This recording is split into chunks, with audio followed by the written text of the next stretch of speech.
She stood in the rain with 2 newborn babies. No shelter, no mercy. They said she didn't belong. But they had no idea whose daughter she really was. Before the story continues, take a moment to support the channel by subscribing.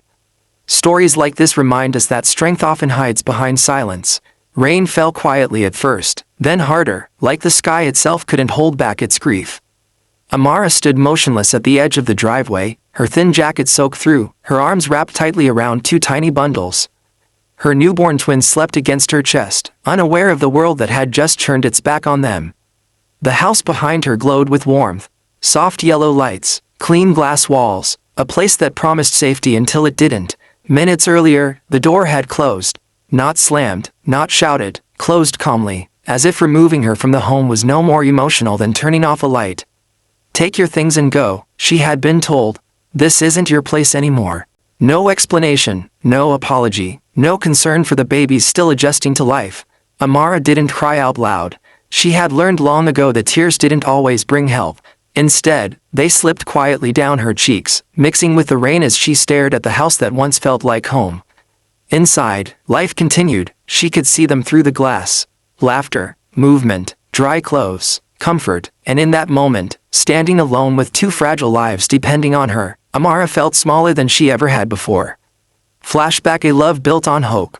Amara hadn't always been this tired. Once, she had smiled easily. She met Daniel years earlier when she was working double shifts and studying at night. He noticed her kindness before anything else. He admired her independence, her refusal to complain even when life pressed hard against her. He didn't ask about her family. She didn't offer. When he spoke of his background, it was vague, comfortable, but distant. She assumed he was like many others, someone who grew up with stability she never knew. Their love grew quietly, no grand promises, just consistency. Just care. When she became pregnant, Daniel held her hands and promised they would build a life together. She believed him not because he said the words, but because he had always shown up before. The twins were born early, small but strong. Amara held them and whispered promises of protection she prayed she could keep. She never imagined protection would be needed so soon. The day everything changed, Daniel had been distant the last few weeks. Phone calls answered late, meetings that stretched too long. A tension in his shoulders he never explained. When they returned home from the hospital, Amara sensed something was wrong. The house felt colder, the air heavier. Daniel's relatives were there, people she didn't know well. Faces polite but unreadable. She stood quietly, holding the babies, waiting for Daniel to speak. He didn't. Someone else did. They spoke carefully, too carefully. They said the arrangement was temporary, that things had changed, that this situation was not ideal. Then came the words that shattered her. It would be better if you found somewhere else to stay. Amara waited for Daniel to object. He didn't. He stood there, eyes lowered, trapped between comfort and courage, and he chose comfort. She understood everything without another word. Back to the rain. The wind cut through her jacket as Amara adjusted the babies, shielding their faces. Her arms ached. Her heart ached more. She didn't know where she would go. She didn't know who she could call. She only knew she couldn't let her babies feel her fear. Then, headlights appeared at the end of the street. Slow, deliberate, bright against the rain. A luxury car rolled quietly into the driveway. Amara didn't look up at first. She assumed it belonged to someone inside the house. The car stopped. A door opened. Footsteps approached, measured, calm, unhurried. She looked up. A tall man stood a few steps away, shielded by an umbrella. His suit was tailored, his posture steady, his eyes fixed on her with something deeper than surprise. Recognition, Amara, he said softly. Her breath caught. No one had called her by that tone in years. Dad, she whispered, the secret she never spoke of. Amara hadn't always lived with struggle.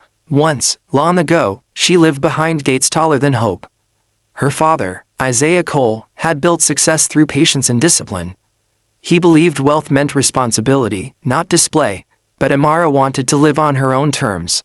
She left not in anger, but in quiet defiance. I need to know who I am without your name, she told him. He let her go, not because it didn't hurt but because love sometimes means stepping back. He never stopped watching, never stopped protecting from a distance.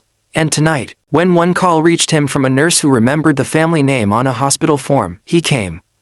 The moment of truth. Isaiah stepped closer, noticing the trembling in her hands. You shouldn't be standing here, he said gently. She shook her head. I didn't want to call you. He looked past her, toward the glowing house. Did they do this? He asked. She didn't answer. She didn't need to. Isaiah removed his coat and wrapped it around her shoulders, then carefully took one baby, holding them with surprising tenderness. The front door opened. Daniel stepped out, his face drained of color when he saw Isaiah. Everyone knew the name. Everyone knew the presence. Sir, I didn't know, Daniel began. Isaiah raised one hand. This is not a conversation, he said calmly. This is a consequence. Inside the house, the warmth inside the home felt different now. Smaller, heavier. Isaiah didn't raise his voice. He didn't threaten. He simply spoke the truth. You had a responsibility, he said. Not just as a partner but as a father.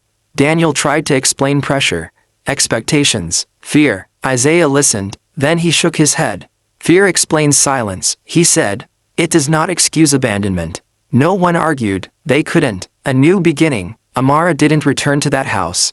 She didn't need to. Isaiah took her in the twins' home not to reclaim a past life, but to offer safety while she rebuilt. She rested. She healed. She learned that strength didn't mean suffering alone. Months passed. Amara grew into motherhood with quiet confidence. She worked again not because she had to, but because she wanted to. She built a future for her children grounded in love, not fear. Years later, Amara watched her children run freely across a sunlit yard. They laughed. They were safe. She had not been broken by the rain that night. She had been revealed. Sometimes, life will test you at your weakest moment. But dignity, patience, and truth have a way of standing tall. Even when the world tries to push you out. If this story moved you, support the channel by subscribing. More powerful emotional stories are coming, stories that remind us who we are.